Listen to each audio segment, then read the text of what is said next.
muzane inkwi zumye zidacumba muzicanire ku gicaniro.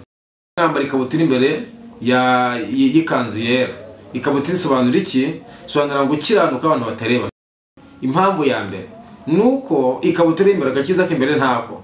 Hanyuma umwanzi yamaze kuza akanduza gukiranuka kwe kw'imbere.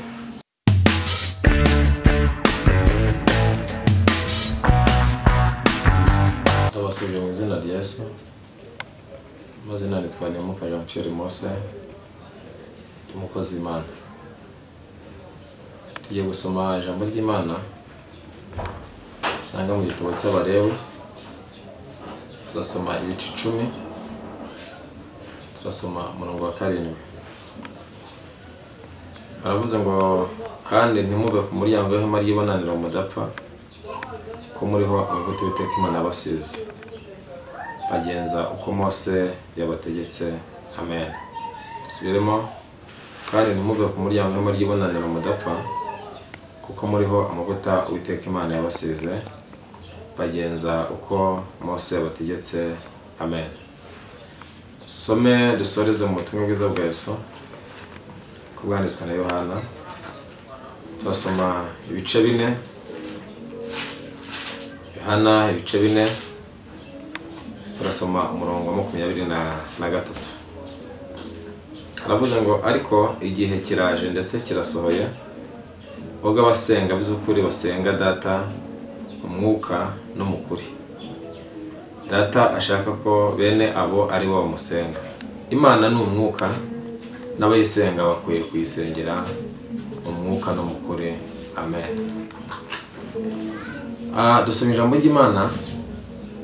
Ndatubwiye ngo tureke kubara ibice 10 umurongo wa 7. Aravuze ngo kandi ntimube ku muryango w'ibonaniro mudapfa kuko muriho amavuta y'Uwiteka Imana yabasize. Ndagira ngo dukure mu ijambo rikomeye tugiye gusengeramo rivuga ngo kutareka Imana. Bene Data nshuti z'umusaraba kundwa, iyo umuntu aretse Imana ahura n'ibibazo, ariko iyo ari kumwe n'Imana, Imana imurinda ibibazo byaza biturutse impande n'impande. Bibiliya yavuze ngo iki? Yaravuze ngo amakuba n'ibyago n'ibyinshi ku mukiranutsi, ariko Uwiteka bari kumwe amukiza muri byose.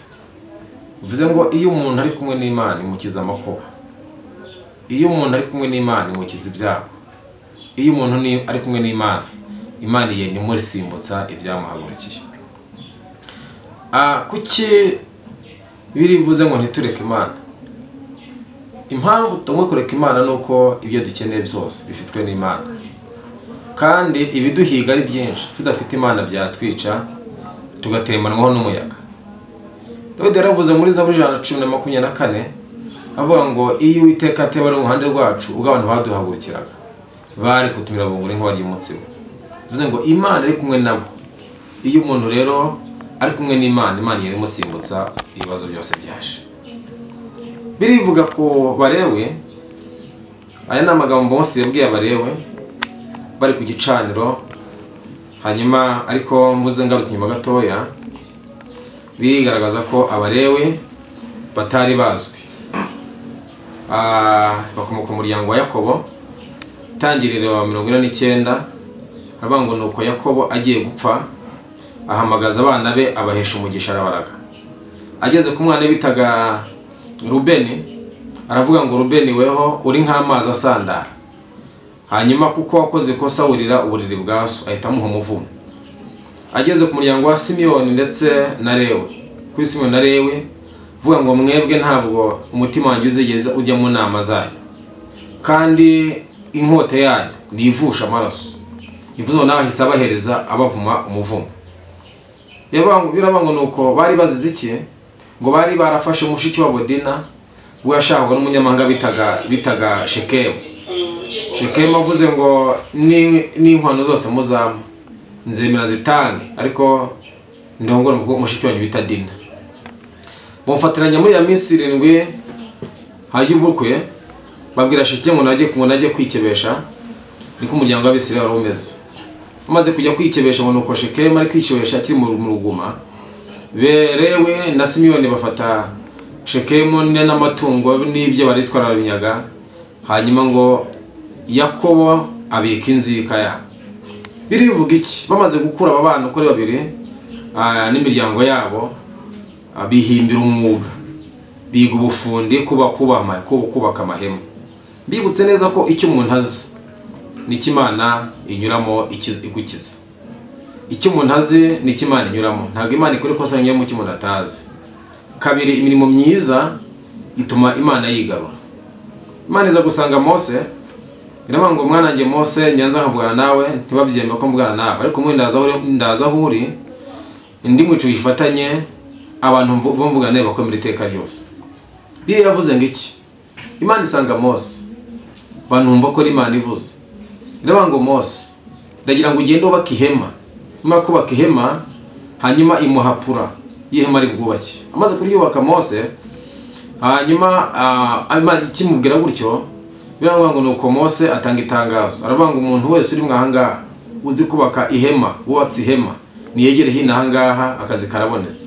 Cyo dushimiye Imana nuko umugisha wera b'Imana ubagendamo. Ntabwo ugaragara amaboko amaso y'abantu, ntugaragara inyuma cyangwa imbere, ariko umugisha wera b'Imana ubagendamo. Iyo umugisha ugaragaye, menyeka ko ari Imana iwugaragaje. Bari baravumwa abahungu batabazi neza ko atazajya akamaro, ariko Mose avuze ngo umuntu uzi kubaka baba ba mbere mu kuza kubaka ihema. Simbutse byinshi, hanyuma bubaka ihema. Imana iritashye mije kurisura, ihema iranezerwa. Iravuga ngo Mose, abubatse ihema nibegere hino. Bene baraza. Imana bango bana banje, ntago nirengayeje ibyo iso yabatongereyeho. Aravuga ngo uyu mwanya mbagize mbashyize mu ihema. Ibashyize mu ihema ntiyabashyira inyuma ku muryango w'ihema, ahubwo bashyira imbere ku gicaniro. Ibabwira amagambo agira muri 7, bango mwebwe mbashinze umuro ku gicaniro. Mujye mugenda mujye kwisenyera, kwitahiriza inkwi, muzane inkwi zumye zidacumba, muzicanire ku gicaniro. Nta muntu dushaka ko uzazana izindi nkwi atari izanyu. Bizasobanuraga iki? Bizasobanuraga amasengesho. Abalewi bategetswe kusenga bakisengera. Imana babwira ngo iki? Ho kandi muri inkwi ku gicaniro ngo mujye mwambara imyenda yera, ivu muriyore mwambaye imyenda yera. Ati kandi ikindi cya gatatu, ku gicaniro ntakagere umuserebanya, ntakagere urwumvu, ntakagere ikinyamunjonjorogwa, ntakagere umusambi, ntakagere Marie Jose. Kubera ko Marie Jose umusambi ushobora ubwibone. Bivuze ngo nta cyaha na kimwe shaka ko kigera ku gicaniro. Birivuga iki? Biravuga ngo ivuze ngo ntimukayitume hari umuserebanya cyangwa urwumvu, inyamaswa nk'izo zizira, ibinyamunjonjorogwa bihagera. Hari icyo byasobanuraga. Marie Jose yasobanuraga ubwibone, n'agasimba kameze nk'umuserebanya ka Marie Jose, kajya kajya mu nzu y'ibitaka, kajya mu nzu zisize irangi. Yavuga ngo ntihakazagire hanyuma Marie Jose igira ku gicaniro. Ntakagira umusambi usobanura ubwibone uhagera. Hanyuma ngo nimuhagera, hanyuma nimuba muri ku gicaniro, ngo mujye mwambura umwenda wera. Usobanura iki nanone? Ikanzu yera ndende isobanura gukiranuka abantu bareba. Ibabwira icya gatatu, mujye mwambara ikabutura imbere y'ikanzu yera. Ikabutura isobanura iki? Isobanura gukiranuka abantu batareba. Mbibutse neza ko hari ahantu twebwe tureba, hanyuma ahantu hatagaragara Imana ireba. Rero mbibutse neza ko hagiye umuntu wo murimo w'Imana muri quartier, akaba ari pastor, kandi mu murimo w'Imana atari n'umudiyakone. Mu rusengero akaba ari umutagatifu, mu nzira ari murokore, ariko imbere y'Imana yarakatiwe n'Imana kera. Impamvu ya mbere nuko ikabutura imbere agakiza k'imbere ntako. Hanyuma umwanzi yamaze kuza akanduza gukiranuka kwe kw'imbere. Niyo mpamvu ijambo ryavuze ngo iki? Dawidi yaravuze amagambo akomeye.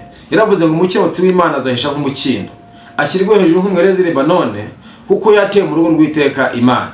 Umukiranutsi ntahandi asigaragara rero, agaragara abantu bareba naho batareba. Biri yavuga ngo nuko mujye mwambara iyo kabutura y'umweru. Umva ikintu Imana ishaka. Ishaka ko dukizwe abantu bareba n'abantu batareba. Twikora amanyanga, ahubwo twubaha Imana, tuyubahe mu byiza ndetse no mu bibi. Paul yabwiye Timoteyo, vuga ngo uvuge ubutumwa mu bihe byiza, mu bihe birushya, no mu bitarushye. Bivuze ngo ni ugukiranuka iteka ryose. Birivuga ngo iki? Ngo nuko arangije Abalewi baza kororoka barabyara, hanyuma Lewi agize imyaka 17 ari 137 aritahira, haza kugira umwuzukuruze witaga Amoramu, agenda arongora Yokebedi yari nyirasenge, aneje kumutunga. Amoramu abyara abana 3, abyara Mose, abyara Aroni, maze kubyara Aroni abyara na Miriyamu. Amoramu aripfira, afite imyaka 137. Noneho arangije ngo nuko Imana izaguha umugisha Mose wo kugira ngo akorere Imana. Noneho birabango nuko Roni abyara n'abana 3. Mu bana 3 bakora mwana 2, wo bitaga Nadabu n'undi bitaga Abihu. Imana ibashyira ku gicaniro gucana umuriro. Bacanye umuriro bocana nabi. Bocanye nabi, hanyuma ngo uburakari bw'Imana bahita bwikongeza barahita bapfa. Byasobanuye iki ibintu? Gucana umuriro nabi no gutamba igitambo Imana yishimira. Yababwiye ngo iki? Yaravuze ngo umuriro wo ku gicaniro ntukazime kandi ngo uhore waka iteka ryose. Iyo umuntu abanye n'Imana hanyuma se ngo abe maso. Salomo yanditse imigani aravuga ngo nzarimera no umunyabute ntiyihingira atinya imbeho, munsi y'isabiriza ntawe uzamuha kuko atinya gukora. Bisobanuye iki rero? Kubana n'Imana, kwegera Imana, kutareka Imana, kudata Imana, hanyuma Imana igenda iguha imbaraga, hanyuma ikagusunikira mu murimo myiza. Birivuga ngo nuko ngo bamaze gupfa, Mose ahita areba Aroni aravuga ngo ntuzi ko Imana avuze ngo izagaragaza kwera ko yakoze mu mayubaha no mayikunda. Aroni araceceka. Mbibutse neza ko ukunda Imana ni umenywa nayo, ukora icyaha wasuwe Imana. Birabango nuko ahita abantu bafate mu bashyira inyuma y'ihema, aturanya abandi 2 bo bitaga Eliezer n'undi bitaga Itamari, arije ngo bashyira ku gicaniro. Abango mwebweho ntimwigere mugaragaza ubwibone ku gicaniro, ntimwigere mugaragaza ko muri abanyantege nkeya, ntimwigere mugaragaza ko mudashoboye, ahubwo icyo musabwa ni iki? Muguma ahantu Imana ire, mwereke Imana ko muri kumwe nayo, ntimukore icyaha, ntimucane umudashyitse. Mbibutse ko mu nzu y'Imana mu gusenga hari ibintu biri umuntu ahakura umuvumo cyangwa umugisha. Iyo ugende mu nzu y'Imana uhakura umuvumo, iyo ugende neza mu nzu y'Imana uhakura umugisha. Bisobanuye iki? Hari abantu bakira mu nzu y'Imana ariko igihe matabizi bari kwihema, ariko ntibazi ko bari kwihema, hanyuma bakora y'ibyaha, icyo gihe Imana itibaho umuvumo. Mose abangu kandi muve ku muryango w'ihema ry'ibonaniro mudapfa, muri hamwe Imana ibasize. Amagambo 3 akomeye. Iyo umuntu ari mu ihema, Imana imurindiramo. Iyo umuntu avuye mu ihema, hanyuma ibyago biramugwira. Niyo mpamvu hari igihe umuntu abazi ko ari mu rugendo ariko atari kugenda, akabazi ko ari mu ihema kandi atari mu ihema, ariko umuryango w'ihema ry'ibonaniro ari hanze. Ikimenyetso kiranga umuntu uri hanze y'ihema. Uri hanze y'ihema akora ibyaha, uri hanze y'ihema arasambana, uri hanze y'ihema aragambana, uri hanze y'ihema yanga Imana, uri hanze y'ihema amagambo avuga wumva nta Mana yihagazemo, uri hanze y'ihema nta byiringiro aba afite, uri hanze y'ihema y'umubare atese ibyiringiro bye ni ibihe, avuga ko ari ntabyo. Uri hanze y'ihema nta kimuhumuriza afite. Ubu muri iyi minsi ushaka kubaza ati mbese bite n'Imana, amakuru ya Imana iravuga iki? Abango ntago Imana ikiri, abanga Imana wapi? Imana akabanga Imana iri kwica ntikiri mu kazi. Impamvu nta kindi nuko ari hanze y'ihema, nta makuru afite y'ibyiringiro byo mu ihema, kuko yavuye mu ihema ari hanze mu muryango w'ihema ry'ibonaniro. Abango mu muryango w'ihema ry'ibonaniro mudapfa. Hanyuma ibyica abantu birahari, nibakiza birahari. Ikitwica ni iki? Nuko twavuye mu ihema. Ikitukiza ni iki? Nuko turi mu ihema ry'ibonaniro. Ijambo rikomeye, iyo umuntu ari mu ihema ry'ibonaniro, Imana irahamurindira, ihamuhera amakuru, ubudahangarwa bumonekaho, niyo asenza za mu isengesho Imana iraherekeza. Ariko yavuye mu ihema ry'ibonaniro amakuba muzaho. Umwaku hanyuma yataye Imana akaba mu ihema, umwaku ahura n'umwaku. Yagumye mu ihema buryo umuntu abona umugisha. Iyo umuntu asohotse mu ihema ry'ibonaniro, icyambere ari amavuta Imana imusize. Ntago Imana yakora ikosa ngo itakaza amavuta. Kuko agiye gusebya izina ry'Uwiteka. Ntago Imana yamuhomba. Hari n'igihe yemera ko yibonye uyu muntu agiye gusebya izina ry'Uwiteka, yavuze aho yawe nzaguhombye. Hari n'igihe yemera ko imuteza impanuka kugira ngo ahure n'ibyago, noneho Imana izagaragarira mu kwera kwayo. Rero mbibutse neza yuko icyo Imana ishaka tume ku ihema ry'ibonaniro. Harimo icyifuzo wagira kivuga ngo mbese uracyari mu ihema ry'Imana cyangwa wasohotse mu ihema. amavuta Imana yagushyizeho uracyabungabungira umutekano cyangwa se warayamenye? Hanyuma suzuma nisuzume, ndabwira nawe ukabwirwa, kuko mu ihema ry'ibonaniro niho umuntu ahererwa ibyiringiro. Niyo mpamvu ijambo ryavuze muri Yohana navuze ngo igihe kirageze kandi kirasohoye, nubwo abasenga data bamusengere mu kuri no mu mwuka. Abo no data ashaka bamusenga. Iyo umuntu ari mu ihema ry'ibonaniro asenga Imana iri mu mwuka, iyo avuye mu ihema arangwa n'ibinyoma, arangwa n'amanyanga, nta kuri kuba kukimurimo. Yambibutse neza ko muri urugendo Imana iteka gusengera mu kuri ndetse no mu mwuka. Icya mbere nuko izi neza ko Imana ubwayo ni ukuri, kabiri ni umwuka. Yesu yaravuze ngo ukuri ni kuzabatura. Ukuri kwasobanuraga iki? Kwasobanuraga Yesu, kandi Yesu niwe jambo. Yesu niwe jambo. Ikibazo cya kabiri kwaza ati mbese muri urugendo muri iyi minsi, mu minsi nk'iyi ukuri kurizewe cyangwa se ukuri kurahari mu bantu bari ku mwana w'umuntu? Igisubizo hanyuma kiravuga ngo ukuri ni guke ku bantu. Impamvu nta yindi nuko basohotse ku muryango, basohotse mu ihema bakajya hanze mu muryango ry'ihema ry'ibonaniro. Bivuze ngo baretse Imana bayikundisha umuntu ari ku bikorwa ntirimo, bikorwa nirimo, umutima ntirimo. Icya David yavuze ngo nashyize Imana imbere yanjye ntabwo nzanyeganyezwa. Iyo ni kumwe n'Imana arakomera, ari kumwe n'Imana, Imana imugira inama. Ariko ubu sikabaza ngo natungiye he? Ati ngiye hirya, ati simbizi, sinzi aho ngiye. Utaza hagiye. Hanyuma uyu muntu Imana imuri marayizi. Biravuga ngo igihe kiraje ndetse kirasohoye. Ubwo abasenga data amusenge mu mudugudu w'itukuri ndetse no mu mwuka. Nsoza jambo rikomeye, ntituva ahantu Imana iri, tugume ku Mana, kuko nituhava ibyo twatinyaga byatugeraho. Nituva ku Mana tugata Imana, hanyuma turagira amakuba menshi. Ariko nitugumana n'Imana, twana n'Imana, izadukingira amakuba n'ibyago. Imana izabana natwe. Hari ibizaza biduhagurukiye, Imana yigaragaza. Urugero rwa mbere, iyo umuntu ari kumwe n'Imana aba yizeye ko afite izindi mbaraga zimushyigikiye. Urugero rwa mbere, iyo turebye mu buzima busanzwe usanga uherera kera kose usanga umuntu utarataga Imana ari kumwe n'Imana yagendaga imushyigikira. Uhereye kuri ba Elisa kugera kuri Eliya, Daniel mu rwego rw'intare, Imana yimukuramo. Nta yindi turufu nuko abanye n'Imana, Imana ntayireke. Hanyuma rero nsoza mbabwira nti tugumane n'Imana, hanyuma ntidusohoke mu ihema ry'ibonaniro tudapfa. Nubwo amakuba hari, ibyago bihari, ariko tugumane n'Imana. Nubwo urugamba ruhari, ariko tugumane n'Imana.